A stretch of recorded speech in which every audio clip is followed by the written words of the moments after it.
In, as it's called, because all that cold air wedges in on the east side there of the Appalachian Mountains. Let's take you a little bit farther south where that front will not get to, and we're talking down into Florida. It's going to stay warm. It is going to stay humid for us here. A lot of people heading to the beach. Only a couple more weeks till everyone's out of school and it's time for summer. I can't believe the year's flying by like this already. Rip currents are a possibility here on the east coast, also onto the west coast of Florida, and it's going to be pretty rough out there because we have a boundary that's going to help kick off waves, and that's going to kick off the clouds and the showers, and both models are showing that we're going to see this.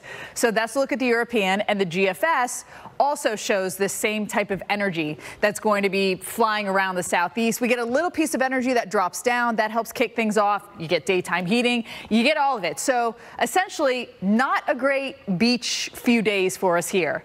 But don't worry, summer is right around the corner, and we will have plenty of days of gorgeous, stagnant, hot air for you to go to the beach and enjoy it. And we will see a little bit of rain. This is a rainy season for Florida. Mid-May is when it kicks off, so we will see those showers. The GFS not as hot on the rainfall, but even if you don't get a lot of the rain, you still have the cloud cover, which is just a bummer, right? Everyone's just ready for that sun, the heat. You want to feel it, and it will come back. Don't worry. And then it'll only be a matter of time till everyone's complaining about the heat and the sun. But look at the winds with a bit of a pressure gradient. We do have a high here that's giving us all that cool air, and then we have a boundary in the south, and the two of those are going to create some gusty winds. So maybe some delays at the airport.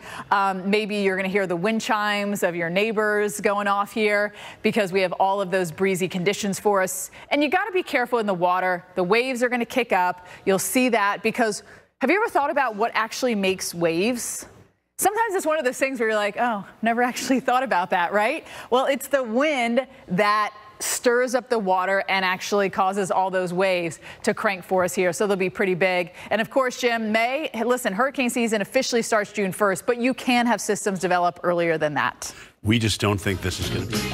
It's time for Phonetic Fahrenheit on America's Morning Headquarters, and this is when we take a name of a city that is spelled the same in two different locations, but pronounced differently. And the city name today is Bangor. In Washington, it's called Bangor, like hanger, and that's where we will see finally for the Northwest, our temperatures cooling off into Sunday to Monday. We see a huge dip. And then another city, which a lot of us hear all the time, is Bangor, Maine. It rhymes with store, Bangor. And Mainers get really frustrated about the mispronunciation of Bangor. And they actually recorded a song about the correct way to say it. It's very, very cute. What's not cute is the fact that we're in the 50s today. What is cute is that we will see a warm up as we head into the weekend, but unfortunately that will come with some rain and some cloud covers. I think I've finally convinced Jim with this video that it is Bangor. Jim, are you on? Are you still? Listen, you're not on it yet. I guarantee you I'm going to run into for us here. Welcome back into Pattern.